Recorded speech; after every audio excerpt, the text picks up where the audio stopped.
You're listening to the Wicked Theory Podcast.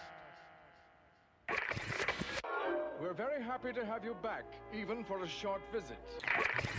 And here we go. Broadcasting to you live from a little black spot on the sun today. But it's the same old thing as last week. This is the Wicked Theory Podcast.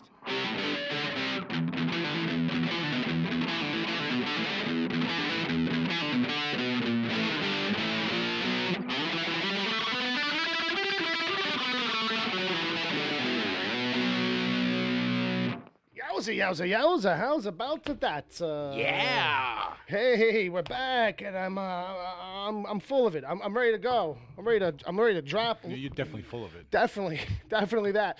I'm Bill. I'm liking that hat, though. Thank you, sir. I'm Bill something or other. That's my buddy Ed. To be a hero, you don't have to do big things, just the right ones.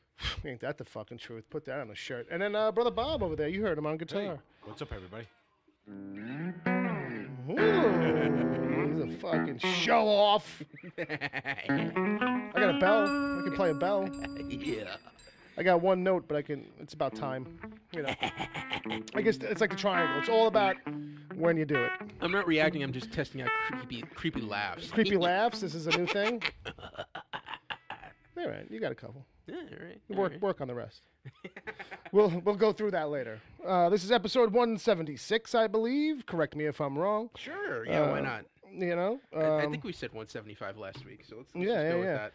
Just a little checkity check, making sure everything is all systems go. The show started way too easy with no mistakes for me, so I'm nervous right now. Is the board plugged in? I'm plugged in. I think I'm using the right stuff. Have to ask the kids at home how we sound. Why are we having problems already? No, it just went too smooth. It just went too smooth. You know what I mean? It's one of those situations. But anyway, I'm here, you're here, he's here, and a couple people in the chat room. All good. I'm getting the all good, sounds good from the helpful little people. Yeah. And they're not little. You know, let me take that back. These are big people with big hearts. Oh, I thought you were gonna call it fat. No. No, I meant like big in a broader esoteric kind of sense. Yeah. You know what I mean? That Hearts, not haunches. Right. Yeah, I thought we just had a bunch of left tackles following us. Just tall. Everybody's just tall. They could be basketball players. But this is episode 176. People, we're gonna hit a couple of news items from pop culture stuff. Maybe some reviews, some pop culture stuff. Sure. We're gonna have something for the chat room that's probably pop culturally coded and related. Yeah. If you kids want to send us emails, you still can. If you're listening live, we do it live every Saturday night, 7 p.m. Eastern Standard Time on Mixlr. That's an app. That's a little place you can go and listen to radio shit. Yeah. It's mixlr.com/wicked-theory. But there's an app. You can download it. Yeah. Just spell it right. Boom. And come listen to us live. If you listen live, you can still send an email to podcast@wickedtheory.com. Podcast@wickedtheory.com. Thank you. Are you like my hype man now? Sure, why not? Well, that's going to come in handy because there's a segue, but it's not right now. Shit. Check out the DC TV Report every week. That's where this guy, Ed, hangs out with our good friend Sarah Netzley, Dr. Sarah Netzley. Yes, Dr. Sarah Netzley. Fine young reporter for a little-known newspaper. No, not true at all. No.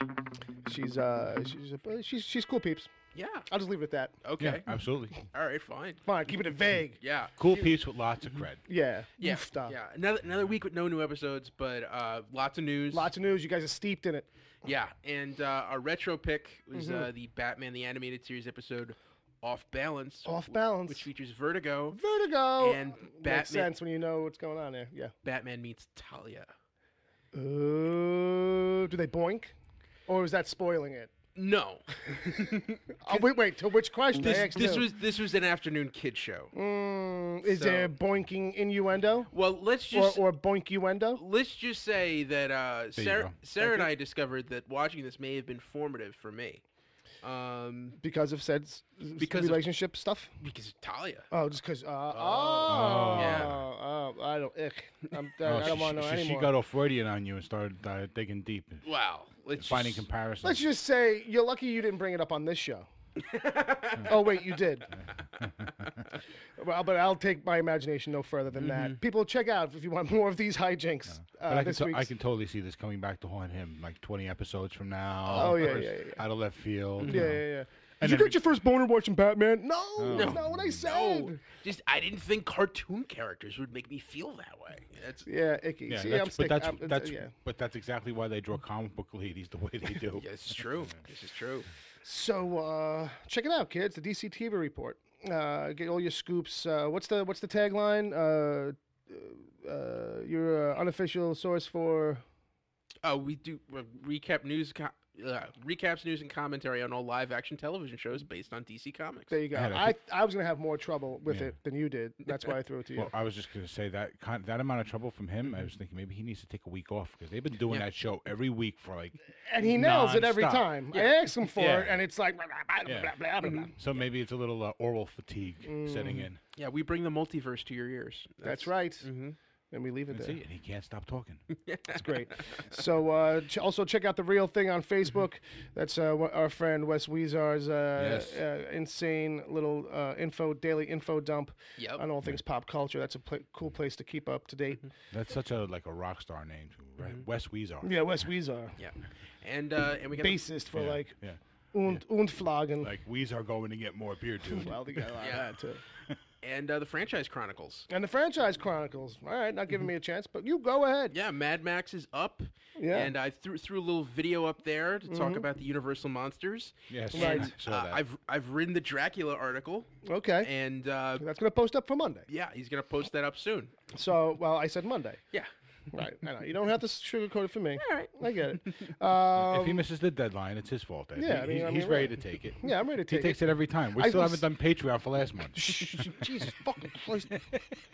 All right. So, with that,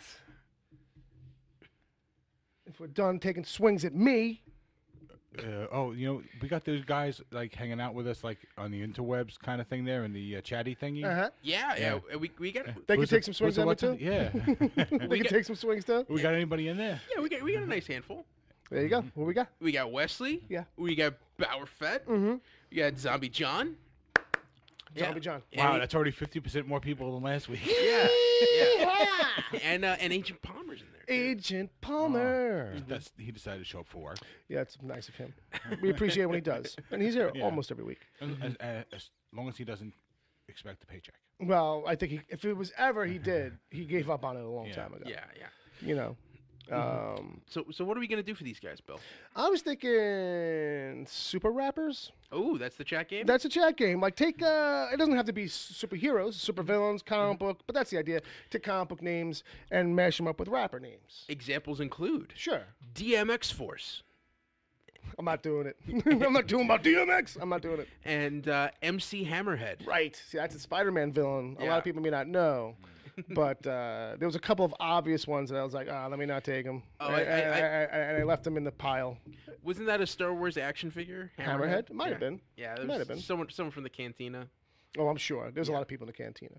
And I don't remember. Yeah, I don't remember I any do of the think names. there was a hammerhead in there. Yeah. Yeah, I don't remember any of those. Like once you start getting into the cantina characters, and like that one guy that has like the snake top of his head that wraps around his neck and comes down over his shoulder. Man. Oh, that was from Jedi. Yeah, and he's got like a name that I hear all the time, and I'm like, oh, but every time I hear, I'm like, oh, that's who that is. Yeah. Like, oh, okay, all right. See, I want to go back and just ask, when do you think you're going to find a shark species hanging out in a bar on a desert planet? You know what I mean? I just thought of that. I was like, I got to mention that. Yeah. You know? No, it's true. It's true. It's the same thing with the calamari. Like, why are you out of water? Shouldn't you have Really? like a glass dome over your head with Really? water sloshing around in there? And we And got how to change it out every couple hours. Yeah, and how come you don't pronounce your species as Galamad? That's true. That's true. That's true. I feel like that's a Staten Island joke, but it's probably like a, Yeah. I got them out. Because I hear that, and it always sounds wrong to me. Yeah. All right? So kids, play with that. Have fun with it. Smash up some rappers and some comic book related character names. I look forward to reading these and trying to understand what Right, parts all out. right, What are they mashing up here? I might have trouble too. Who's to say? You know what I mean? But Keep it old school for your white friends, okay? So with that, maybe we'll do a little bit of news. Maybe.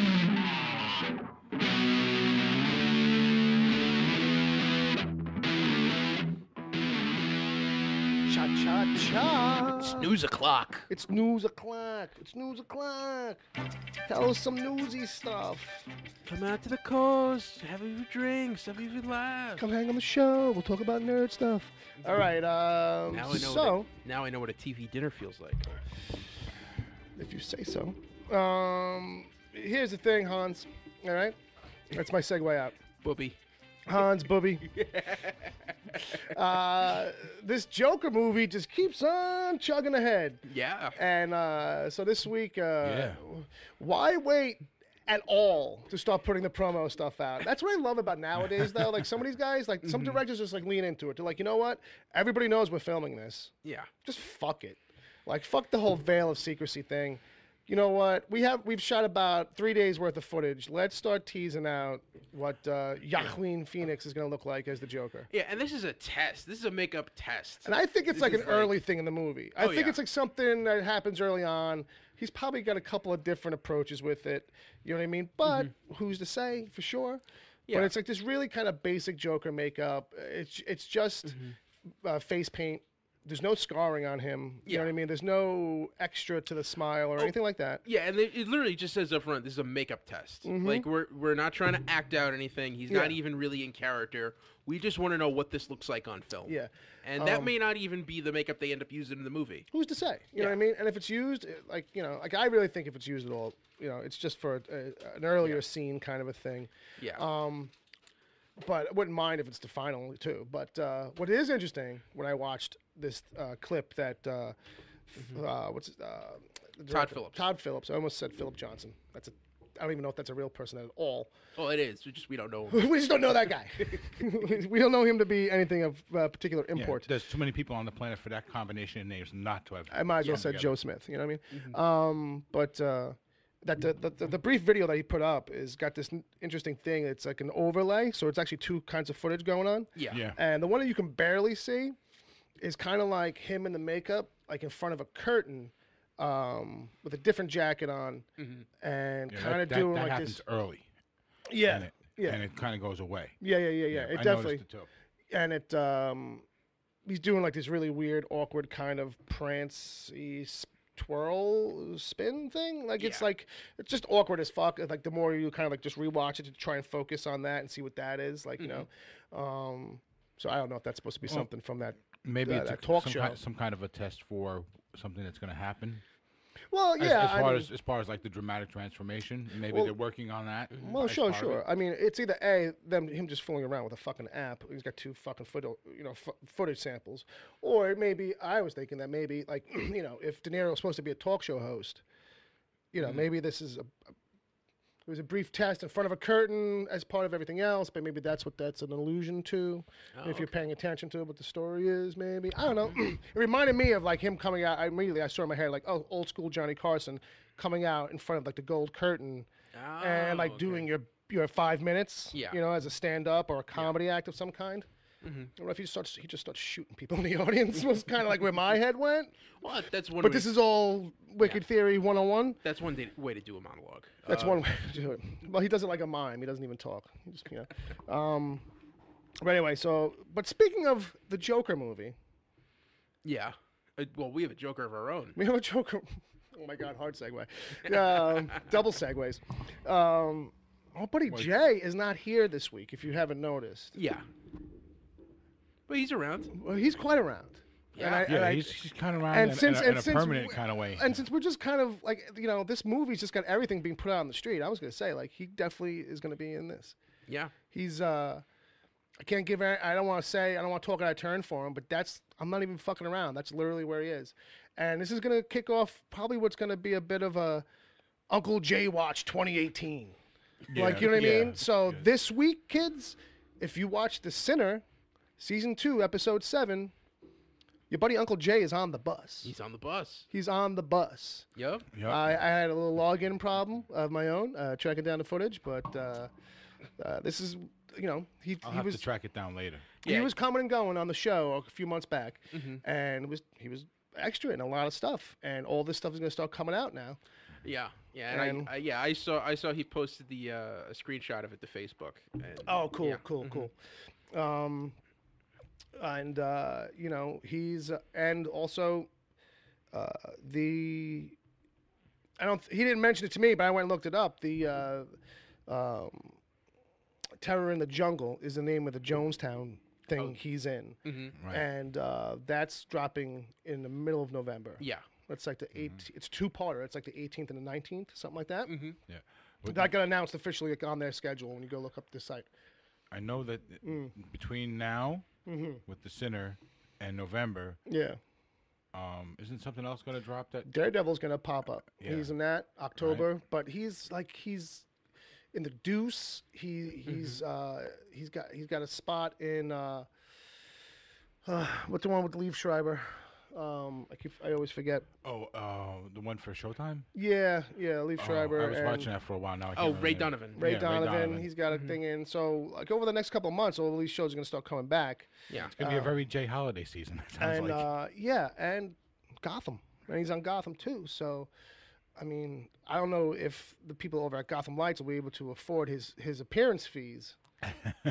But maybe if they put the word in early, or if this hasn't already been orchestrated. Yeah. So that would actually be a cool thing for both Uncle Jay and for Gotham Lights. Yeah. Because as the actor, it's a good thing for him to plug himself and. You know, it's extra work. It's only extras. You know, so like if anybody's like, oh, you guys are really fucking blowing it up. No, but he's getting all predominant. Like he's in shots. Yeah. It's not just him in the crowd. Like 2 blocks away. Behind a security line at a police crime scene or something. Like, you know what I mean? Yeah, he's getting a little FaceTime. Yeah. So, with that... so it's going to be... we're going to figure out something to do with hunting Uncle Jay? We'll just call it Uncle Jay Watch for now. Right. But, I was thinking, like, if we could track all his things and be like, collect them all. But well, maybe there's a way to like correspond to like what he's doing in each thing, since it's all done in New York.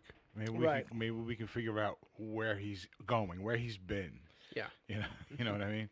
Well, here's what you could do, kids, is you could you can cosplay as Uncle Jay if you want to, and figure out what he's wearing in a certain scene and see if you can replicate it or something like that. I don't know, but Halloween is coming. So there will be that. And there's always horror cons in Jersey. And that's where he haunts. But speaking of October, Halloween, and Uncle Jay even, Daredevil returns October 19th. They announced this week, which is cool. All right, so I won't be sleeping for... At least those 2 days. Those 2 days. Roughly, that weekend. Yeah. my work weekend, I should say. And so that's cool, and Jay's gonna pop up in that. Don't want to spoil it too hard for people, but I told Jay because he called me the other day. I'm like, there's so many things that are gonna come out at once that if like you have like one friend that's watching like 3 or 4 popular shows, they're gonna be like, what the fuck? You're all over my fucking TV, like that's Yeah. So supposedly he'd already got an email or 2 from a couple of buddies who like he hadn't talked to in a while, and they were like. Saying, they were like, you just pop up on that bus like out of nowhere, and I'm like, what the fuck is this? So, but speaking of popping up out of nowhere, Batman's penis showed up this week at comic shops. Yeah, that was one of the things I was trying to remember to put in for the show. And I picked it up because I was like, you know what, man. Okay. Nothing I want to know more about than some. Well, I know that the ladies want to know. Oh, is he hung or is he? Yeah, he's pretty proportionate. Yeah, like I would say because. No, they want disproportionate. They want freakishly disproportionate. Well, he's not sporting a rod, like, you know what I mean? He's just kind of like out of the bat suit, walking around the bat cave, and it's like it's in a shadow, and it's like downgraded in the shadow. I should just go grab it for you guys. But is Batman Damned #1? Yes. From Batman Damned #1. Now, Brian Azzarello, and I forget how to say Lee Borgiello's name. Go ahead. That works. I'm gonna go grab it. But this is part of DC's new Black Label, which is going to be superhero comics for mature readers, and I'm not exactly sure what I think the whole premise behind this is the Joker's been killed, but Batman like blacks out and doesn't remember whether or not he killed the Joker. Right. And he goes to John Constantine for help. And sort of, and trying to figure this out. Pops up. And so it's a different size. It's like magazine size. It's a magazine size. Well, let me tell you something. Bermejo, that's how you say his Lee name. Bermejo. Lee Bermejo. His artwork demands like an oversized kind of thing. He like paints basically. But let me tell you something. Since I've had this, you know how many times like I went to kind of go like take a look at his cock, and like I can't find it. And let me just tell you, like, that's not about his size. That's just about like how like it doesn't jump off the page. Okay. Like it's in shadow, and like the coloring is downgraded enough where you almost have to take a second pass at it to kind of catch it. It's just a lighter shading of the shadow. Yeah. Yeah, like it's like, you know, it's down to like 15% light, kind of a thing. Right. You know what I mean? Yeah. And then the panel on the next page is like a pullback shot kind of thing, and you can kind of see you know, the side of it. And now this is going to be a collector's. This Don't edition fuck right it now up. because there's all subsequent printings. I finally got a comic worth fucking. Yeah, all subsequent cover printings. The penis will be shaded. Yeah, shaded out. Just blacked out. Yeah, which you know, it's like fine, whatever. Like, you know what I mean? But and he curses too, huh? Yeah. He says bullshit on the same page. Yeah. You know what I mean? So you got to blur out two things if you're writing an article. But I mean, it's all right. I'm gonna presume that for his height, his build, and you know, he's doing all right. I think he's like Lee Stone. Like, just picture Lee Stone if you know who that is. Okay. I think that's the guy. Thinking of a porno star. Anyway, one of those ripped big dudes, you know. But I don't know what the big deal is. Like, you can hardly see it. You know, it became like an issue for people, kind of, I think. Well, it's because so many people still associate a Batman of being a kid's character. I think like, there's what that. What are you doing? I think there's that, and there's people who are like also sanctimonious about like the art form maybe a little bit too, where they're like, you know, they see it as a little bit stunty. And I would say I don't see it as stunty, like a stunt kind of necessarily, as much as it is a thing where, you know, they definitely had a fucking talk about this up at DC top fucking headquarters. And it was like, well, what did we do about it? Did we just blank it out? I mean, you know, well, we could, but like, what, you know, we could not. I don't think. Well, I think you know the conversation is going to turn into this on the internet. Is what I was going for. All right. Yeah. Okay. No, I'm thinking that the reason this whole thing is going on at all is because DC's sales are down. Well, right? Not really. Like, they're doing pretty good right now. Yeah, no, they're doing. It's a way to get attention for this launch of this book. The article maybe. the article I was watching on TV was saying that their sales were down over the last few years. So this is a way to try and bring it up. That's fine, but the entire market is down over the last few years. So that's got to come with a fucking couple of caveats where it's like DC is like leading the market right now. Yeah, more or less. Marvel had like a long time of just kind of like dominating pretty good, but it's always kind of neck and neck with the two of them. You know what I mean? Because they're the only games in town for the most part. Like, you know what I mean?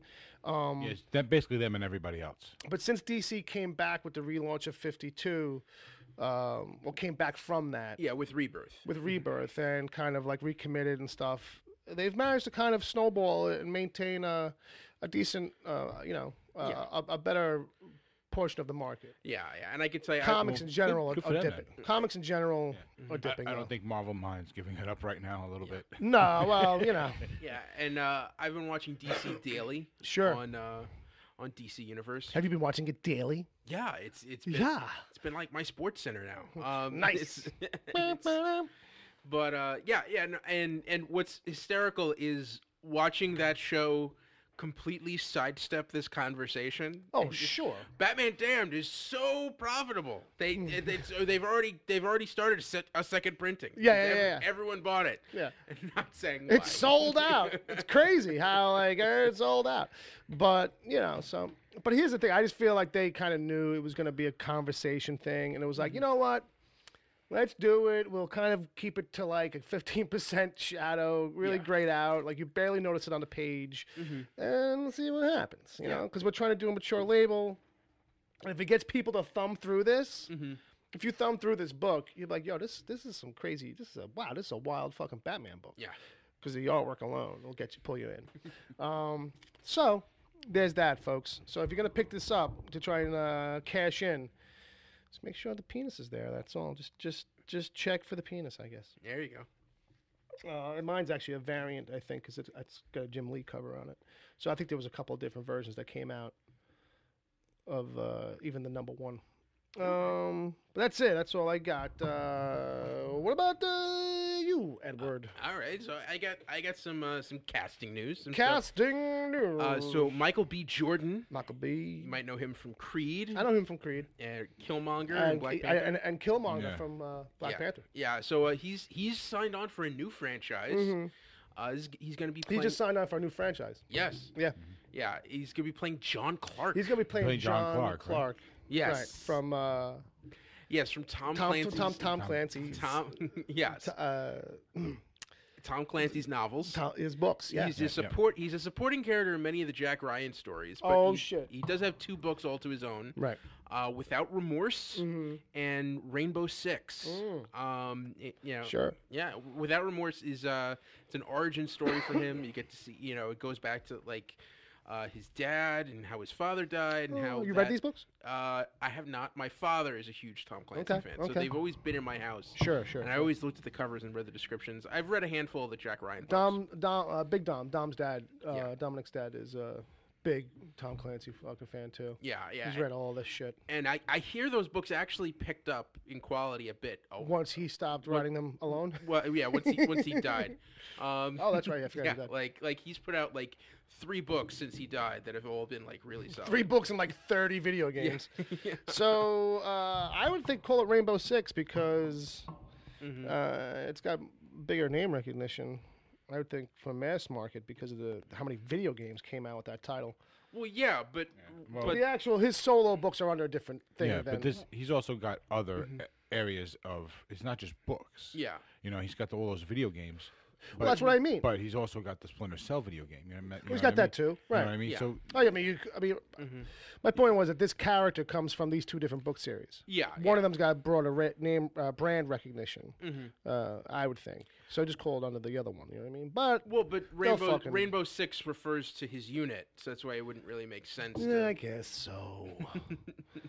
Well, we flash back. That'll be the prequels that come out later. Yeah, let's say do Rainbow Six first, and then do... Because they haven't really made it clear which one... Oh, no, yeah, Without Remorse is coming first. But yeah, this is he's the...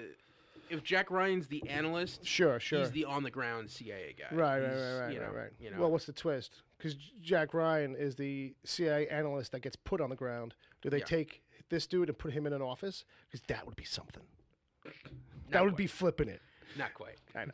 All right. So, all right. That sounds cool. It'll be a long while off, but that's cool. That's cool development. Mm-hmm.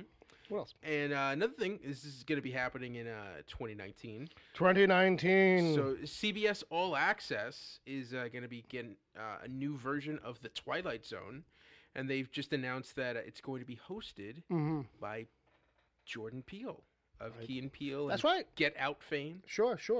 Yeah, and they put a little trailer with him doing dueling voiceover with Rod Serling. Right. And I think this is a good choice. It's great. I'd be interested to see because to me, like Rod Serling's Twilight Zone appearance is so iconic. Yeah, the way he would kind of integrate himself into the middle of those and. He was kind of your window into that world. He was the only person who was in every episode. Yeah, but he bookends most of them. You know what I mean? Yeah. I think there are a couple where he does pop up, like coming back from commercial breaks or something like that. A little bit. He doesn't interact with anybody. No. But all of a sudden, I do remember. Like I feel like a couple of the stories, like in the middle of the story, like would he ever do it in the middle? No. I don't really know. I don't remember anything specific like that, but it might have happened. Thanks for returning from the commercial. Yes. If you remember, this guy was involved with some weird shit. We hope we didn't lose you in that. Yeah. That kind of thing. No, I guess not, right? But fair enough. But I think this is great. I think this is perfect. I think he's a great choice for it. I know it was kicking around for a while. I think of all the things that, because all of a sudden Jordan Peele was kind of like lot of deals and a lot of talk happened after Get Out, and it was like, you know, all in a very kind of similar-ish wheelhouse of this kind of weird sci-fi-ish kind of horror story stuff. And so this sounds like a perfect match to me. Yeah. I mean, I don't know who else you would get. I mean, there's probably other people you could get these days, but this is perfect. In this era where everyone wants to have the next Black Mirror. Yeah. You know what I mean? Yeah, I think I'm down for it. I think UPN had a version in the early aughts. It was hosted by Forrest Whitaker. Yeah. And there was a version before that ran on CBS. Oh, that was in the 80s. That was in the 80s. That had a couple of good episodes that have stuck with me forever. Yeah. And then, you know, the original series. Yeah, that one there was no, it was a disembodied voice, right? Right, it was just a voiceover. Yeah. Because in a way, it's like, who you know, in the 80s? Yeah. Robert Stack. I mean, like, who are you going to get? Like, you know? Well, it's also weird because, like, Peele is producing this, too. Sure. So he has a hand in it. Yeah. And that was the weird thing with Serling is that, like, he had no background. Nobody knew who he was. He was just he was the Twilight Zone guy, you know? And he stepped right out of an episode of Mad Men. Like, you know, like, what is this? Who's this guy? You know? You ever see, there's a great interview of him on YouTube with Mike Wallace. And it's from right before he started the Twilight Zone, when he was coming off of like Playhouse 90. Right. And it's really interesting to see because he must go through about 15 cigarettes. I knew he was going to be about the this 20-minute interview. Yeah, that's how that shit was back then. And he looks like a guy who just fucking chained him up. Oh yeah, you know? yeah. Yeah, he was dead by the mid 70s, I think. Perfect. How old was he? Mid 70s. 50s. Perfect. Yeah. So all right, looking forward to that. And then in gamer news. Yeah. Game stuff. Yes, game stuff. Game stuff. Yeah. Game stuff. So, Bill, if you're a fan of the original PlayStation like me, right? Well, I was when it came out. All right. But yeah, Right. yeah, absolutely, sure. Well, Sony's going to be releasing a PlayStation Mini console. Basically, the original PlayStation, 45% smaller than the original. Oh boy, yeah, it's about the size of like a small iPad. Yeah, you can basically hold this in your hand. Yeah. With 2 controllers and an HDMI cable. Right, which is actually a pretty cool addition you can use for whatever. It doesn't have to be, you know what I mean? It doesn't have to be exclusive for the system, but they want to make sure you're going to be able to plug it right in and play. Right. So it's going to come with 20 of the original PlayStation 1's games. Right. The complete list is not out yet. Right. But 5 have been announced. Final Fantasy VII. Woohoo! Right. Big game. One of the biggest on the console. Yeah, that was good times. There was a lot of hours clocked on that. Yeah, like 100 for me. Yeah. And I easily could have done for about 300.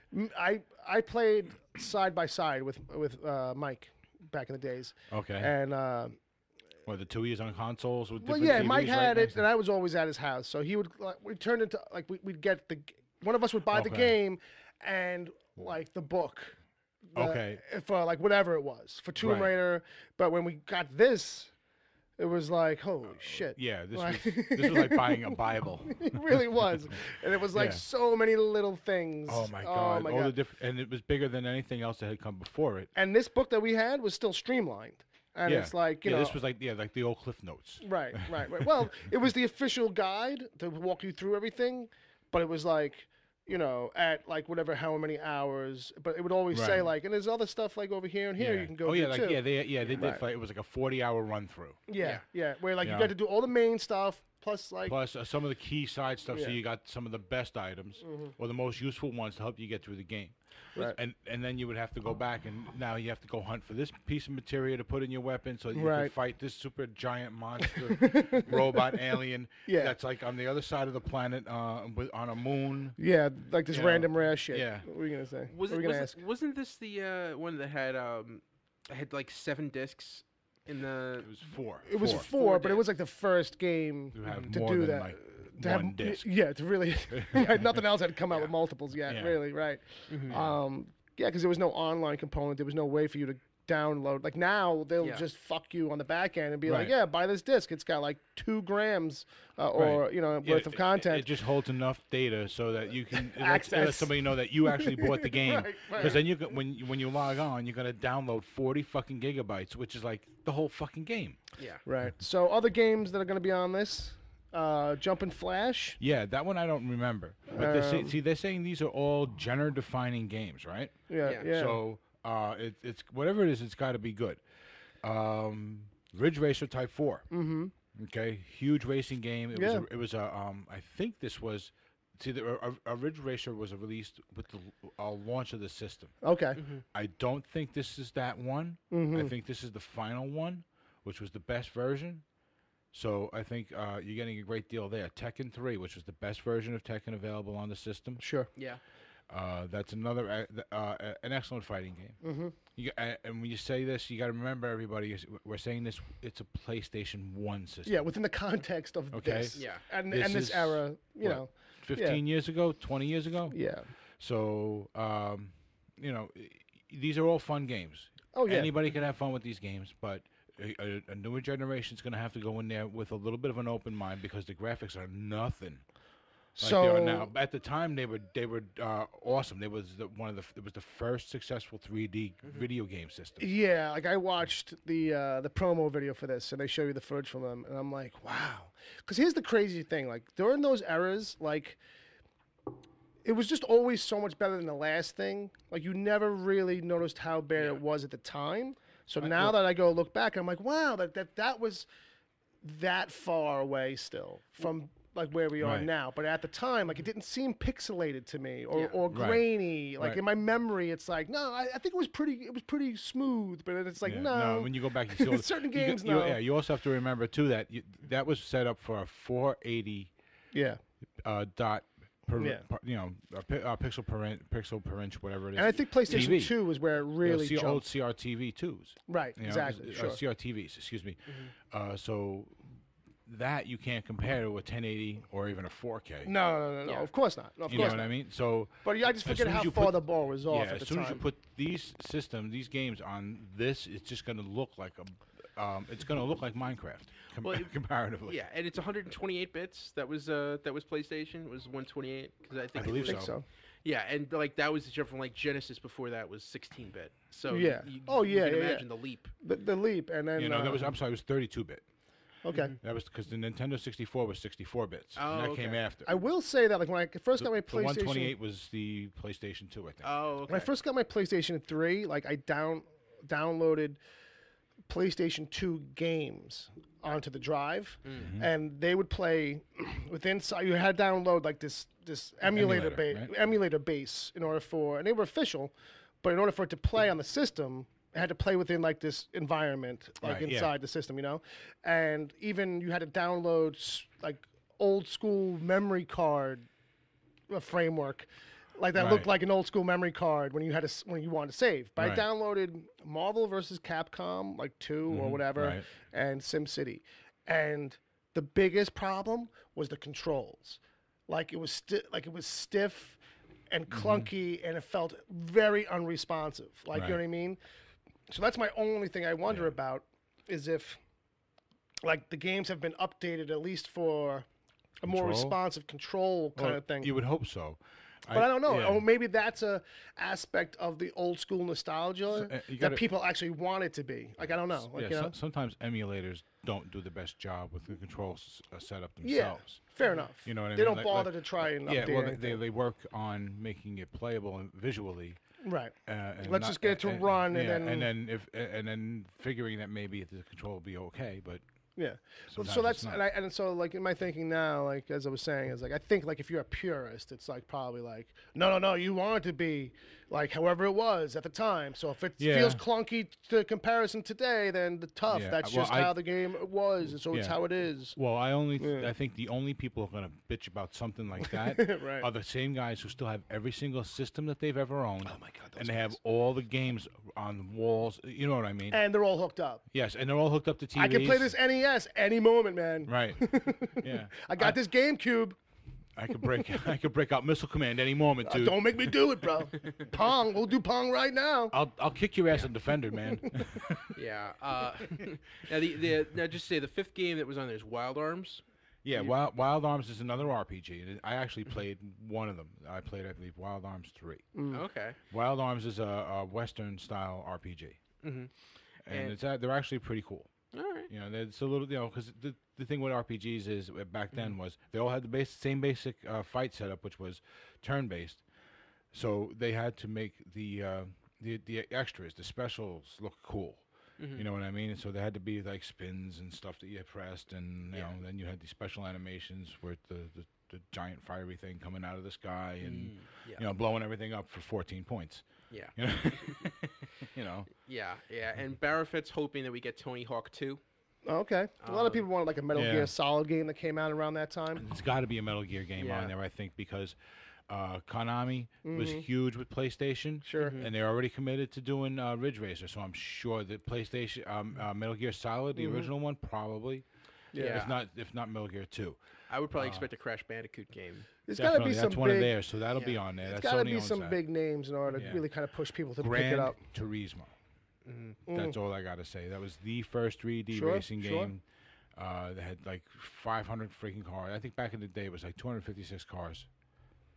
Okay. For the first game, and I think there was 2 on the system. Yeah, those games got deep. So I'm sure that'll go in because Polyphony Digital has a long time standing with Sony. So I'm sure they'll pull one of those out. Yeah. And then me and you were talking and wondering, like, I wonder if it'll be updatable over time. Like, if there's, like, you know what I mean? Like, because here's the thing. I think for some PlayStation people, because I was just on the PlayStation website, on the official blog, and then in the comments, some of the people were like, I would just rather have this on PlayStation Network. Like, why can't we have access to these games through the network? Like, you know what I mean? Right.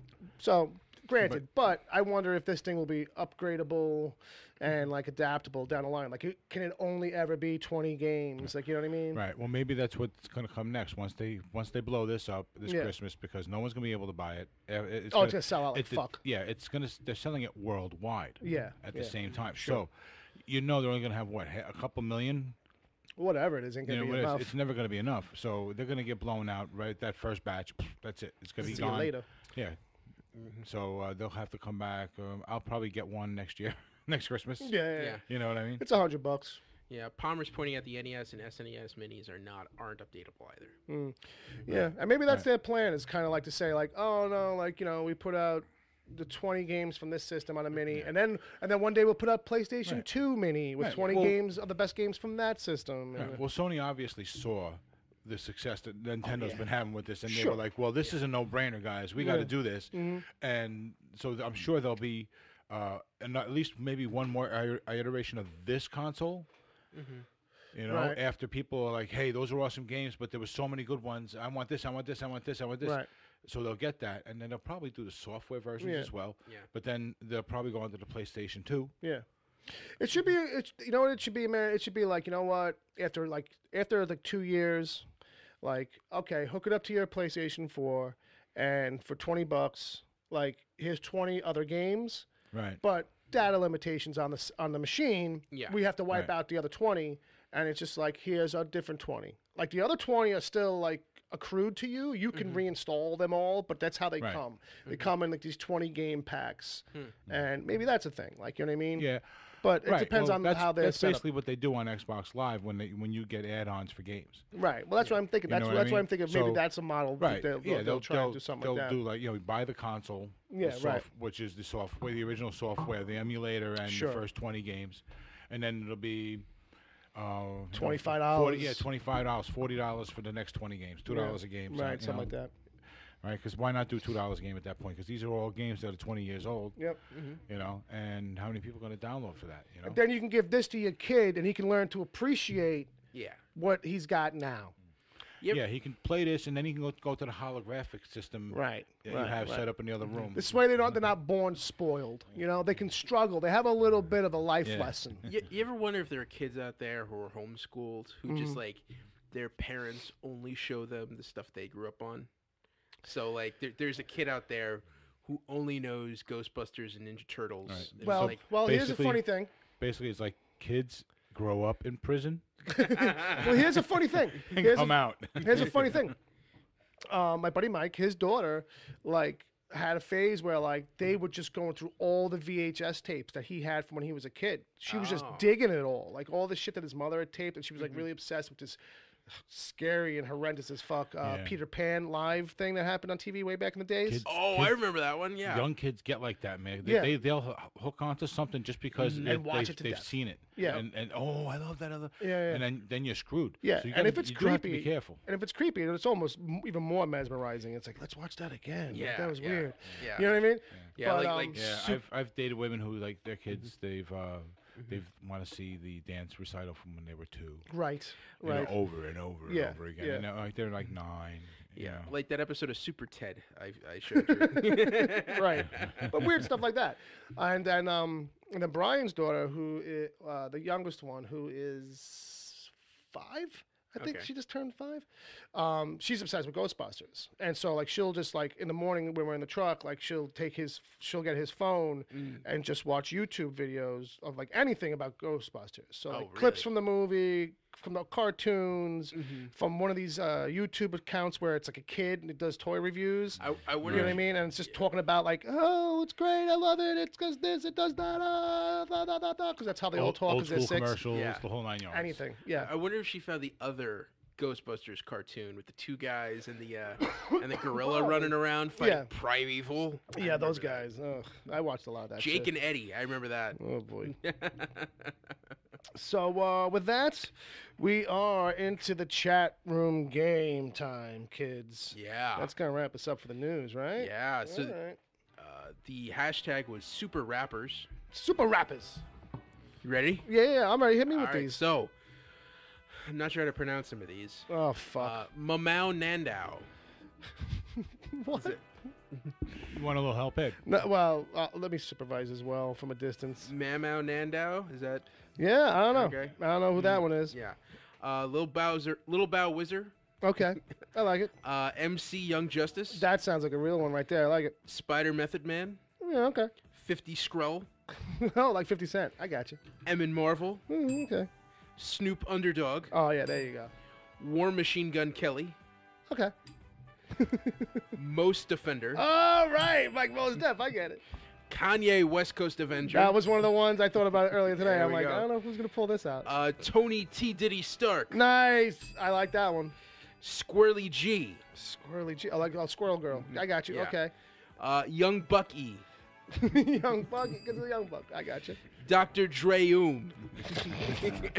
So fucking. We'll give it to him. Hawk and Eminem. Okay. A Tribe Called Avengers. Nice. I like that. Grandmaster Flash and the Fantastic Four. Oh. Tupacifier. Okay. Or Tupacifier. Tupacifier. Oh, okay. Dazzler Hill. Oh, like Lauryn Hill. Okay. DJ Jazzy and the Fresh Punisher. DJ Jazzy Jeff and the Fresh Punisher. Nice, I like it. DJ Jesse Quick. Okay. Naughty by Namor. Oh. Bone Thanos and Harmony. Oh, good one. Vanilla Iceman. Yes, of course. MF Doctor Doom. Right, well, yeah, this is MF Doom. Easy Elastigirl. Okay. Like Easy E, I got it now. Yeah. Okay. A Tribe Called Fantastic Four. Okay, you can do that with any group. Snoop Mad Dog. Nice. Jean Grey and the X-Men. Yeah, I see the spelling. That's lost on me, but I'll take it. Okay. Rap Thor. That does. You get nothing for that. That's not even trying. That's like Frog Thor, I think, and he's just like Rap Thor or Raptor. I'm not sure. Go on. And Old Dirty Batman. Old Dirty Batman. How do you not? Come on. Give it a bunch of. I'll give him Yeah. give him some multiple. There we go. Give that. Yeah. There's good timing on that one with Batman Yeah. being naked and everything. Yeah. He is dirty. He is dirty. Old Dirty Logan. Good Yeah. All right, kids. Wow, that was a great one. That's some serious chat room gaming you guys are doing. How you guys feeling? I'm feeling good. I'm good. Feeling good? How's your I'm all right. yeah, your blood pressure's good, pulse rate, heart rate? All right, what are we doing? I don't know. I'm getting into the right mindset for the meanwhile. Well, is that what it takes? Yeah. All right, let's hold on. First things first. Your fortune cookie is still here from the other day when we had Chinese food. And it's been driving me crazy. I need you to crack it open at least. Okay. You don't have to eat any of the cookie. But Well, they last forever. Well, yeah, they say that, but when you get close to forever, they start getting weird. The green ones aren't green because of food color. I mean, there you go. I think they just order these when the shop opens. And Have you ever seen a box of these? Yeah. The box is huge. Yeah. The box has got like a 3,000 count. Yeah, but it's like weighs like 2 pounds. Yeah. Okay. What's your fortune? Adjust finances. Make budgets to improve your standing. That's not a fortune. That's advice. Look both ways before you cross any street. Like, you know what I mean? Like, what the fuck? Was that like it was like a Foley clip that we purchased? It was like a perfect crunch and crisp. Yeah, that's the kind of sound you put on a record. You know what I mean? So you know That's it's the still kind of thing good. You hear on a like Doritos commercial. Because the stale ones. They don't do that. It's crispy. No. And I think mine was that. The reason I said that to you before is because I thought mine was like a little, kind of like not that great. Like it was a little kind of not crispy. Like it, it kind of folded. Yeah, you know, well, like, it was like you left the bag open. Like, you know what I mean? You know, and Yeah. you go like an hour later for a bag of Cheetos. And it's like they're getting weird already. Yeah. It's like this bag was only open for like an hour and a half. All right, enough. Remember, the fortune only comes true if you eat the cookie. Well, that's what I always think. That's what you got to have some of it. Meanwhile, I read something this week. I did some reading. Yeah, I saw this. This looked interesting. This was a good article. Our buddy Agent Palmer wrote an article this week. It's up on his blog at agentpalmer.com, and it's all about like the history of DiC. I don't know if you remember DiC, D-I-C, which is an animation company from the 80s that oops, somebody approves of my comment. But I remember VHS tapes with that logo all the time. Sure. And if you absorbed a lot of like 80s cartoons, Ed, I think because you have like through VHS, I think you did. Like all of these things are it's like a who's who. You forget how many shows this company did. Oh yeah, I remember the end. At the end, it was always you saw the big yellow DIC, right? And it was like DiC. Yeah. So Inspector Gadget. Yeah. Kid Video, Heathcliff and the Cadillac Cats. Care Bears. Hulk Hogan's Rockin' Wrestling. I mean, come on, brother. Mask. That was a classic. You know? I remember the Dennis the Menace cartoon. Yeah, me too. The real Ghostbusters. I remember the one thing I take away from the Dennis the Menace cartoon is that they're all in a hot air balloon. Yeah. And it's Dennis, Margaret, and whoever the nerdy kid from across the street was. And they're running out of fuel, and it's starting to fucking drop. And they're like, "Oh, I thought we had plenty of fuel," and he was like, "No, it's pointed to E for enough." So. Yep. Adventure Teddy Ruxpin. That was a creepy cartoon. I remember that.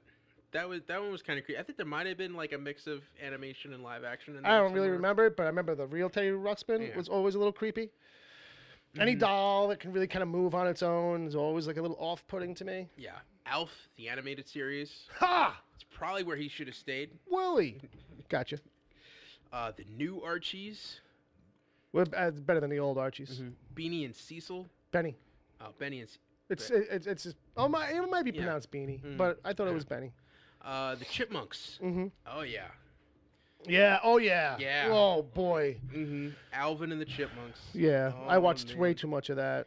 Yeah. Oh, the Super Mario Brothers Super Show. Yeah. Yeah, you remember the live action segments of that?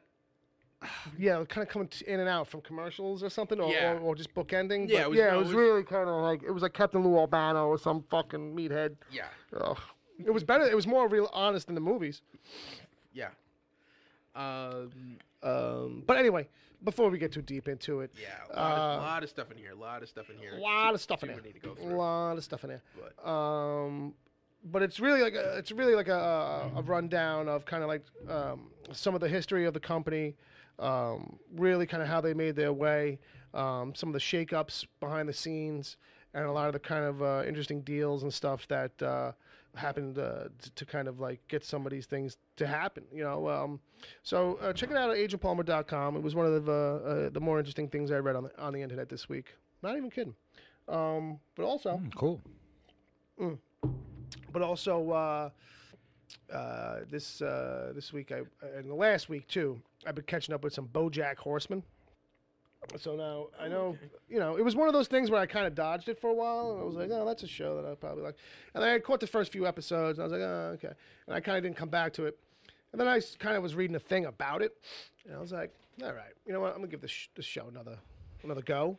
And it goes some places where you kind of don't think it's gonna go, and it does some kind of things that are a little out of left field for what you think it's just gonna be a really kind of straightforwardy joke a minute kind of thing. Yeah, like it's got some real kind of humanistic elements to it about like what is life, man? Success, failure, and all this kinds of bullshit, and maybe being a little fucking like. I feel like any day he's gonna just jump off of something, and it's gonna be like totally within. Like, yeah, okay, finally he did it, okay, and it's like that. But also, tons of jokes and shit like that. It's super fucking smart, and it doesn't like wallow in any of that kind of shit. Mm-hmm. But it's all touched on that. So Bojack, if you don't know any of the setup on this, is the horse-looking cartoon guy. Yeah. He was on a popular show in the 90s and kind of shot to fame. It all went to his head. And for years, he was like a jerk and kind of like into partying and all this stuff. And it's all not really come back to haunt him, but now he's in like this odd spot of like, now that I'm older, nothing nothing works anymore. It's like James Vanderbeek. Yeah, right. My career, my love life, like nothing sticks anymore. Yeah. And like occasionally he still like does these outlandish things of like binging, going on binges and shit, and self-destructive kind of tendencies. And, all right. So he's your average B-list celebrity. Yeah, pretty much. And he's trying to constantly, make this big comeback. And so it's a little inside with the industry stuff too, but not like where you can't follow what's going on. But there's some jokes where like I was like, oh, Ed'll get that one. Like I know Ed'll get that. But outside of that, I think it's really smart. It's really funny. And it's worth giving a shot. And that's my recommendation for this week. Two things. What about you, Ed? I think you went to the movies. Oh, I went to the movies last night. Oh yeah, and I was very pleasantly surprised. Okay. I went to a movie. I'm just gonna say it's called Assassination Nation. And I did not see any trailers for this. Okay. I don't remember seeing any ads. I was just looking in Fandango at Movie Times, and I saw the poster, which is just these 4 girls. Sure. In like, red leather trench coats. Yeah. And, they might have had masks on. I don't remember. Just like, oh, that's interesting, and that's a weird name. I had no idea what was going to happen. And going into this, it's this comment on social media, and it's kind of about these girls' social lives, and you kind of see everything they're doing on like Twitter and Instagram and posting and that kind of thing. And the real story is that in this little town they're in called Salem, right, someone is stealing people's cell phone data and just like blasting them online, putting it all public. So like the mayor goes down because they find out he's a cross-dresser. The principal of the high school gets, all of his stuff goes on, and people find out all this crazy stuff about him. Sure. And then slowly it gets down to like at a point where like half the town's information is public and all of their lives are ruined. And somehow it gets pegged to these girls, and they've got to go on the run for it. And it starts out this isn't my kind of thing, and then like slowly the intrigue and like the mystery builds up, and it turns into this like really scary thriller, and then it kicks into high gear and becomes this revenge action movie. Right. That like I feel like everything people have always, this is going to sound weird, but when you watch the movie, you'll understand that this story about a bunch of high school girls actually does everything that people have been telling me The Punisher does. Okay. For years. Right. Like kind of like, oh, that's what this is about. Like that's where this is going. Right. And like the last 30 minutes are so much bonkers fun. Right. And so much like, oh, I can't believe that this is going on, and like, wow, these people are crazy.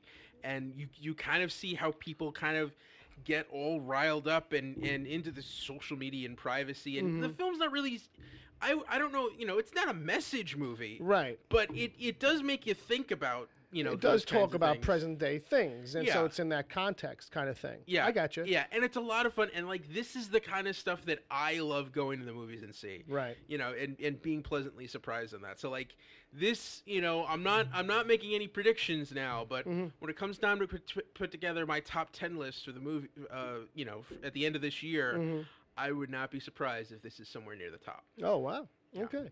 Yeah, I saw the trailer for this, Assassination Nation, and besides being hard to say sometimes, it looked pretty good. I mean, everything that you're talking about is right there in the trailer I saw, where it's like, it seems like a thing that starts as one thing and gets pretty fucking crazy and intense and turns into this thing where it's almost romp, it's almost like kitsch, but it's like got a little bit of a commentary on today, but it's as much about like being an action or revenge-y kind of fun, enjoying its over-the-topness and knowing what it is, but not being so over-the-top where it's completely cartoony. Like, it looked pretty kind of, it looked good all around, is what I should say. Yeah. So I'm glad to hear that that it is that good. All right, so kids, check that out. Assassination Nation. Yeah, and also I think it's on a slow rollout for screens, though. Maybe. Maybe. I'm not sure. It is kind of open wide. But it's the kind of thing like it's probably playing in your town. You just don't know about it. And, fair enough. Yeah. And I'm telling you right now, go see this. Go take your time. I tweeted out something last night, and the Assassination Nation Twitter account thanked me. For pushing it, and thanks for the response and the retweets. That's cool. That was cool. Go see this. It's worth it. Very good. Very good. So you got something? I got something. I added last minute because I couldn't remember the name of it, so I had to look it up. Fair enough. But I was meaning to put it in, so I tossed it in there last second. Cool. Kevin Smith, Silent but Deadly. Oh, right. Okay. The Kevin Smith library excursion continues. Yeah, in a sense. He's a talker. Sure. He can tell a good story. He can tell you a story about nothing that'll make you laugh. So, maybe he missed the calling as a comedian. I think so. You know what I mean? But ever since he did the first one, it's kind of been a thing that I like to watch. When he goes to college, he started out just going to colleges and shit. And so now, so this one was basically him telling stories about smoking pot. Okay, because it's his most recent one. So he talks about how because it's a thing he picked up later in life, right? Right. Well, yeah. He tells the story about how he's doing a show, another show like the one he's actually doing at the moment, telling this story. So he's across the street at the hotel with his wife. And so he tells her, he's telling her, she's drunk, so basically it's the first time in a while she's been open to listening to anything he says. And he says that, so he tells her a story about him being on another balcony doing another show. So this is like, it's nested. Right, it's nested, right? So this is like a third. We're three stories. We're back. going 3 levels deep. Right. Kevception. Just hope he got a strong enough sedative. A story about him trying to smoke between sets or whatever, and this guy in blue, he's on a balcony at the hotel smoking, and there's this guy in blue down there who ultimately sees him. Okay. And he thinks he's a cop because he's so paranoid. Right. Sure. Right? Sure. And then he's on this balcony. I guess it's one of those hotel. Almost like a motel kind of place where you have you're outside your room. Yeah. Right. Okay. And there's a walkway and levels. Right. And he's on the 5th level. Gotcha. In this big place. So he's watching this guy go up and around the place, getting level to level, getting higher and higher, but he's still not finishing up this joint that he's smoking. Right. He thinks it's a cop. And sure. So finally, it ultimately turns out that this guy just wanted. He was a fan? He was a fan, and he wanted an autograph. He wasn't a cop at all. He was just a guy wearing a blue coat, and he was so high and so paranoid. And he was watching the guy from originally so far away. Yeah. Then just impending doom. It just builds up, and it's just like, no, I'm telling you, I fucking know it. Yeah. So, and so it's little things like that. It's only an hour long. So if you're looking for something and you want to laugh and it has no bearing on your life, then in 5 minutes later, it's that kind of thing. You know what I mean? There's nothing political about anything that's going on or anything shit like that. Yeah, you don't carry any baggage away from it. Right. It's just simple. and it's funny. And then an hour after this, he had a heart attack. Right. This is that. This is that night, right? This is that night. Yeah. And he comes out in the beginning of it before he's like, dude, listen, this just so you know, this is like an hour later, back here in the green room, this very room. I had a heart attack. This is where I had that heart attack that everybody knows about. Oh, wow. You know? Right. So he says, like, so take you, things, my life's changed a little bit since then, so take some of the things kind of with a grain of salt or whatever. Besides the weight difference between, you know what I mean? He was looking a little gaunt, but he wasn't quite as thin as he's become. Now.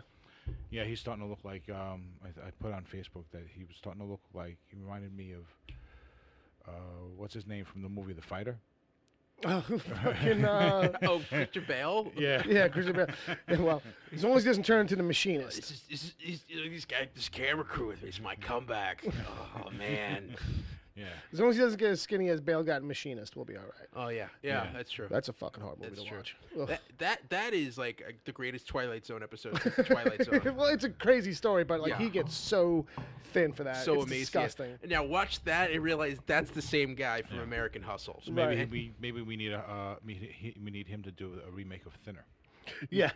Right. That's the thing. You really got to commit to it if you're going to do Thinner, right? Well, he's that kind of actor. He could have a film crew follow him around as he loses weight for a year or two. Sure. Well, he just played Dick Cheney, so we know he's got a couple extra pounds on him right now. Yeah. Dick Cheney. Unbelievable. So, all right. So, which Kevin Smith, what was that one called? Silent but Deadly. So it's the most recent one. Right. Yeah. And you said it's only an hour long? It's only about an hour long. That's got to be like the shortest output he's had in like 10 years. You know what? He really only tells about 3 stories. Yeah. His podcasts are all like an hour and a half. Yeah. There's one special he has called Too Fat for 40, where he spent, because he tries doing the Q&A, and the first question... It's like a half an hour answer. It takes like 40 minutes to answer.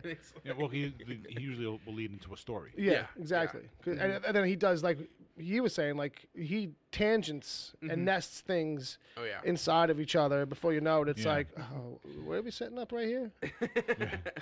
So like, how fucking high are you right now, dude? So basically, it was basically a show about him telling a story to his wife, who was at a show with him about another show. Yeah, you know what I mean? Right. But it's like, but then because you introduced the balcony into the second one, which carries over to the third one. Right. Yeah. You know, there's layers, folks. There's layers. Peel back the onion. Get close with Kevin Smith. So, all right, cool. Yeah, it was funny. Cool. Yeah, you need to vent some laughter. Yeah, it's a good way to do it. It's always a good time. All right, let's do this other thing. Emails. Fresh. Nothing says loving like emails from the oven. Oh yeah. Oh yeah. Oh yeah. Yeah, brother. This first one is from Benjamin Kimber. Oh yeah. Benny Live Wire. Hey, Benny. No jets. Thank you, Randy Savage. You're welcome. I don't even know if it's Randy anymore. I just downgraded into like his cousin. Joey Savage. Joey Savage. I'm Joey Savage. Any relation to Doc Savage? That's our uncle. Oh, the man of bronze. Come and snap out of it, Ed. All right. Snap into a Slim Jim. Oh, yeah. Did he just become Canadian? Snap into a casket, eh? All right. Benny's email says, he says hello twice. He says it once in the subject line, hi there, fellas. And again at the top of the email. How nice is that? I think he's trying to tell us that he's high. That's a little much. I don't know if that's too much. I don't know if I trust that guy. Now you're starting to remind me why I hate Canadians. He's not Canadian, I don't think. I know he's not from America, but I forget exactly where. Oh, okay. And it's better for us not to guess, because we'll get it like so wrong and probably offend. Yeah. So the email starts out, apologies for not listening live to your Mixler show lately. I've been working. Well, it says you. Says you, Ed. I've been working during your on-air shows. However, it doesn't stop me from downloading your show on iTunes. Oh, remember iTunes? Yeah, we're there. Yeah, they don't pay us, do they? No. Well, no one does. And if you did download us from Apple Podcasts, please rate and review us. Hook us up with the old school rate and reviews. And if you haven't, it's the only way to go up in iTunes, right? And check your app if you're listening on the iTunes app on your phone, because chances are you can rate and review right from your phone now. Yeah. So with the newest versions. So check that out. You know, support all your favorite shows. You can give us a 5-star rating and then talk shit about us in the description. I mean, we're fine with that. Yeah. You know what I mean? And be funny with it. Maybe we'll actually read it out loud on the show. I think the only one on Stitcher just keeps talking about how I know nothing about movies.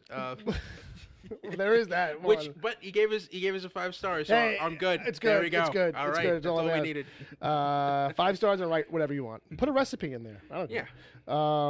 Actually, that'll be the thing. That's the bounty. The most odd thing you can put into the body of the comment, and go. Okay, so he continues. He says, I wonder how many of you guys have seen the latest Predator film. Frankly, it's a terrible film, and what the hell was the director thinking when he was co-writing this film, thinking the fans would love it? This is the same director who worked on Iron Man 3, and most people would agree that the film is the worst Iron Man sequel. The director should stay away from the sci-fi in general, period. Wow. You know, we're lucky. We're lucky. We're lucky Jay's not here. Because you know what? I talked to Jay, and he loved it. And he already loved it. He appreciates all the old schooliness of it. You know what I mean? The rock'em sock'em 80s kind of fucking 90s movie style thing. Okay, here's the thing. Wait, who's writing this? Because he's got. This is Ben. Make sure This is Benjamin. Ben, don't give Uncle Jay your address. Here's what I'll say, because I agree with both of them. Right. I saw The Predator. Okay. I didn't review it on this show because when I saw it last week, and I was so excited about Assassination Nation. Right. But you asked for an opinion, so I'll agree. It is very poorly made. Yeah. It does make no sense. Right. You know, but it is a lot of fun.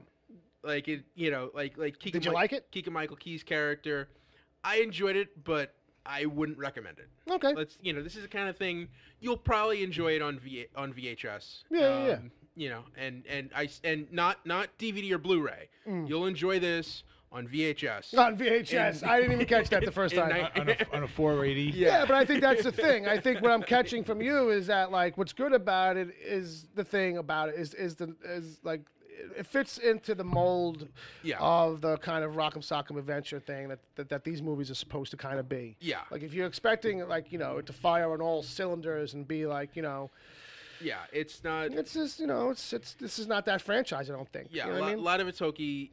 Everyone's in a different movie. Yeah. The only one I really enjoyed was the movie Sterling K. Brown was in. Okay. I don't even know which one it is. First one? No. There's like every actor is acting a different movie. Is acting as if they're in a different movie. So like Michael Key's in a different movie than Jacob Tremblay. I understood that. Yeah. I was trying to, because I'm thinking of trying to how am I segueing out of this and back to this guy's email. But go on. There's another, you know, there's another.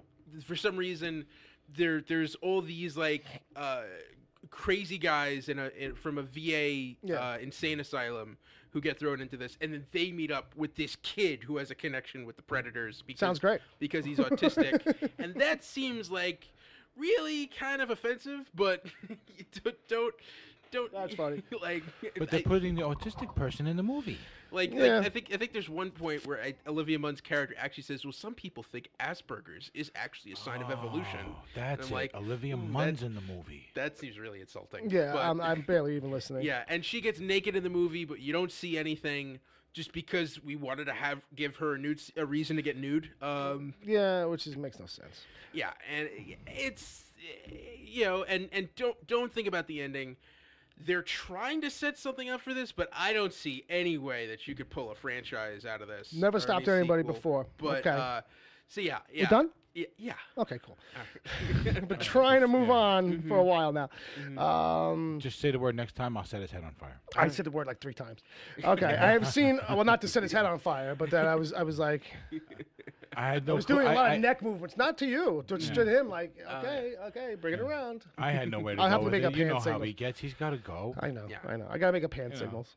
All right, so we need an ejection button on his seat. Okay. Yeah. I've seen other films too. The House with the Clock in its Walls was actually a good family film. Jack Black was great. The main child actor is a terrible crier, and he made me laugh every time. I don't know if that means that every time the kid cried, made him laugh. Is what he's saying, I think, right? I think every time the kid cried, it looked stupid. Yeah, it looked like it really, really bad. So. Oh, come on, man. Another one would be the one person laughing out loud at the uncomfortable parts of a movie. You ever have that guy who's crying, but it looks like he's trying not to laugh? Oh, come on, man. This is really sad. I know what you mean, but that didn't work with your face, though. You look like you were crying. You know this podcast need for that to work? camera? Video. Video, yeah, that's Video, right. video. But don't ever do that, Faith. No, don't do that, Faith. Don't do that, Faith. No, because now we've seen it. We don't want to see it, and now people are going to ask us to take pictures so that they can see it. But we can't unsee it, and we would recommend that you not see it. We don't have an Instagram, do we? Oh, we do. Oh, yeah, we do. No, I do. Yeah, well, this shit's free. You think? Come on. Free self-promotion? Please? Wicked_theory, I think, is the handle on the Instagram account. Follow me on Instagram. I never mentioned that. All right, so we got another. Thanks, Benny. Benny Livewire for the old school email, as the kids call it. They love that shit. Meow God says he's going to read the Predator novel to see if it's any better. Hey, you know what? I loved the Total Recall adaptation book.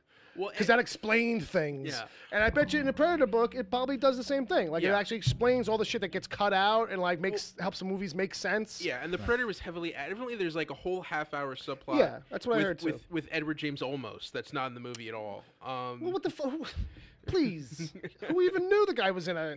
All right, that's a sin. Okay, so this next one comes all the way from England, as the music would imply. Because this is the music from Mr. Belvedere. Yeah. It's from Wesley Gaskins. Hey. Oh, he's in England this week? No. Oh, so he's still in Virginia. Still in Virginia. Right. Or some undisclosed location. He says, hey, you gentlemen, if you could work with any one actor on any project, who would you choose? One dead and one alive. I guess he's giving us... He wants either or. But I'm going to say it depends on the project, because I'm annoying like that. Ooh, okay. But, who would somebody you would like to... Uncle Jay and Laurence Olivier. Damn. That's a spicy combination right there. Mm-hmm. Oh, I thought he meant... What's with all the fucking sand? That's what I picture. Oh, he means one dead person, one alive person. Well, yeah, like, if you could... Well, here's the funny thing. If you could work with any one actor... Yeah. On any project, who would you choose? Then in parentheses, one dead and one alive. Yeah. But he just told me one actor. Yeah, I thought he meant, like, if I was going to work with an actor. Which is what he's saying. And, like... If you could work... Based on recent experiences, I think I talked about this last week, but I want to be on the set of Friday the 13th, the final chapter... try to understand what the hell Crispin Glover is doing. Get in a time machine and go back and when he's doing that wacky dance. Which evidently AC/DC was playing, but they couldn't afford that, so they threw something else under it. But oh, sure, I'm sure it's some terrible fucking just the side band from the '80s of some kind. Just like I didn't know that like human arms and legs could do the things that he does. Well, if anybody's gonna blow your mind, it's Crispin Glover. Yes. Okay, that guy was weird in the womb. So that would be my alive person. A little bit. Mm-hmm. All right. And then who's your dead? Jason Voorhees, I guess, because no. No. Dead, maybe Vincent Price. On The Fly. Sure. Just like really. Yeah. Just wondering, like, I want to know, was he having fun on that picture? Or was he kind of like... Even if he's having fun, I don't think you could tell. Like, he's Vincent Price. It's a glorious time. You know, I can't do his voice or anything, but I picture him being, like, stoic as fuck and, like, but secretly super excited. Or maybe him on The Last Man on Earth, because I want to see how many times he practiced saying, "You're all a bunch of freaks." Okay, so Vincent Price on that. All right. Well, at least it was only one black and white era reference. I don't know how deep Bob is with his actors, who he would like to work with as far as actors go. But it's vague. It could be any kind of work. You could pick an actor who's also a musician. I already said mine. Oh, you did? I missed it somehow? Or did what did you say? I said Laurence Olivier. Oh, right. And Uncle Jay. Oh, you did, right? Yeah. That's why I didn't register, because I took a jokey. What projects would you want to work with? Oh, yeah. What kind of projects with those two? Mm-hmm. Oh, The King and I. Yeah. All right. Uncle Jay is Anna. See, here's the thing. I didn't know either or. I was going to say he's I. Jay is I. All right. I guess that holds up then. Yeah. Okay, so I don't know. I think Anna would look good with a beard. Absolutely. Absolutely. And a modern attitude would help Fucking her. hot. You know, a modern attitude would help her handle him. Yeah. I'm going to pick, only because it's fresh in my mind, but yeah, I think so. I'd pick Rod Serling. You could argue whether or not he's an actor all you want. Mm-hmm. Or maybe like when he was writing Planet of the Apes. But I think he's the kind of person who's always acting as if he was a normal person. So therefore, yeah. Just to be in the room with that guy for a day, you know what I mean? And just like, you know, just watch him fucking work or something. I don't know. Somebody alive? I don't know. Probably maybe something funny, maybe a comedy of some kind. Somebody, comedians can get dark. Comedians can be scary. Yeah, I know, but that's not why I'm not picking them for that darkness. Yeah. You know, picking for the funny-tude. Robin Williams?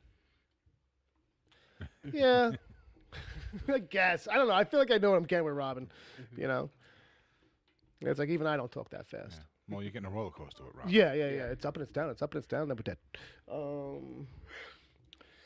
I don't know. We'll say Mandy Patinkin. No. Yeah, Mandy Patinkin, but like Princess Bride. Oh, okay. Well, that's good because you get like Billy Crystal. Yeah, you know what I mean? Christopher Guest on that one. Yeah. You get some good stuff. Carrie Elwes. Like, it's a wonder Carrie Elwes was not like a bigger star, right? Yeah. I was just listening to what was he on? I think he's been on Compliment. I think he was on like an old episode of Compliment. Okay. Or somebody that I've been listening to lately. Podcast. I know he put a book out. When he was doing Kevin Pollak's chat show, he was talking about that book. Yeah. So he must have been making the rounds like 2 years ago or something like that. Because I was digging deep when I found that in someone's feed. But it was really interesting, you know, to kind of, you know, hear him go on with some stories about Andre the Giant on the set and stuff like that, and like just be amazed at like how small a beer can becomes in his hand. Like, you know what I mean? It's like a toy. It's like from a toy play set when he's holding it. Well, he's got to drink a gallon at a time. Yeah, and there's also that too. Like, you know what I mean? And how like I'm not talking about his profanity at drinking. I'm talking about like just because of the size of him. Yeah, like that's what I mean. His normal consumption rate for him would be like a gallon. Oh yeah. As opposed to us a 12-ounce cup. Right, exactly. So like he talked about one day they were like after the shooting and they were going around doing press tour or whatever it was, and they were in Manhattan. And oh yeah, I know this story. And he pulls them into this club, and the club is like as he's walking in, because you can see him from anywhere, you know what I mean? But they know him, you know. They're already mixing up this vat of shit that he drinks. I forget what it was called. It had its own name. They make it just for him, and it's like, you know, a half a bottle of this, a half a bottle of that. It's in a like basically like this crazy oversized thing. You know, like he's drinking out of a cooler. Yeah, you know what I mean? With a straw. And then Carrie Ellis, like he doesn't drink that much, kind of, or doesn't party too much. Yeah. At least not that even at that era where he probably partied the most in his life or whatever. But so like he gets dragged around like all night with Andre, like from place to place to place to place, and he's nothing but getting like taken care of, like, you know what I mean? But like very little choice, I think, is the main thing. Like very little choice on whether or not he could stay or go. Yeah, like Andre was kind of like, "No, you're coming with me," and like you know, like these big crazy hugs all the time and shit. Like Andre, lovable drunk, like must just be too wild to handle. I think there was one point where like he noticed that there was a guy following them from place to place. Right. And he like points it out to Andre. Oh no, that's a cop. He's here for my protection. Right. Yeah. That whenever he's in town, they would the police department would send someone to shadow him. Yeah. Because once he was drunk and fell, and they were like, he's too big to fall. Like we can't, like if he's drinking, that's another thing. Yeah. It wasn't just like, oh, people fucking with him. It was about like, if he falls, he's going to take a lot with him. Yeah, he's going to take like 6 people down. You know what I mean? Like, it's not like a regular dude. We all step out of the way in time. Like, you don't know where you know, don't be in the shadow. How'd you like to be that guy at the precinct? Yeah, right. If Andre the Giant. Who wants Andre duty tonight? Not me. All right. So, yeah, that's going to wrap up the main show, kids. Yeah. All right. Yeah. The bar's closing down. It's the last call for drinks. All right. Bye, morons. Bid you farewell and good luck, morons. That's it. That's it. Farewell, morons. That's it. Bye. Bye. Thank you so much. Where can people find you, Ed? People find me at Edward O'Hare, TBD. What about you, Brother Bob? They can find me right here in about 5 minutes. No! Waka, waka, waka. No, they can find me at Bob at WTPC. And that's on the Twitters. You can find me, too, on there. I as well. Me also. Wicked Theory. It's the website. It's wickedtheory.com. You can find us on iTunes, Stitcher, Spotify, Apple Podcasts, all that good. Google Play, all that good shit. Just search. You'll find us. And I think that's going to wrap it up. If you're listening live, stick around. We'll be right back in a couple of moments. And we'll continue some shenanigans. Yeah. And check us out on Patreon. Support the show. Keep us alive over here. If... that's what, you like to do. I mean, whatever. Take care, kids.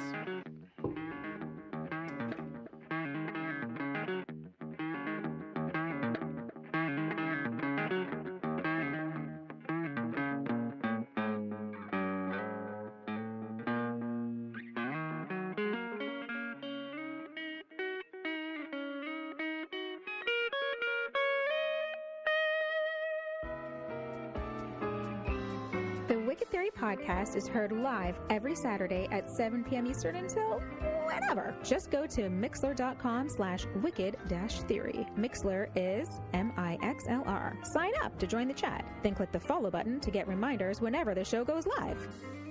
You can find the show on iTunes, Stitcher, Google Play Music, wherever good podcasts are given away for free, and at wickedtheory.com. You can support the show at patreon.com/wickedtheory. There you can get the after show if you miss it live.